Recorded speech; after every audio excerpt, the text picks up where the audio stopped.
In this video, we'll demonstrate batch scanning, document separation, and metadata entry with the eScan SharePoint Document Scanner. For this demonstration, we're going to use 3 purchase orders, and we'll load all 3 of those purchase orders in the scanner at the same time, and then tap the Job button.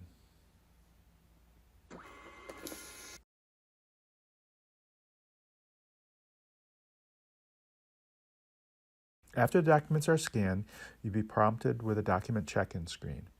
Enter the metadata that's required. In this case, it's a PO number and an amount, and then tap on the arrow key in the upper right-hand corner of the screen to go to the next document. In the upper right-hand corner, progress is displayed. In this case, we're checking in document 2 of 3. After the metadata is entered for all the documents in the feeder, the documents are uploaded to the SharePoint Library. Then in the SharePoint Library, you'll see the 3 POs that we just scanned with the PO numbers and amounts that we entered on the eScan.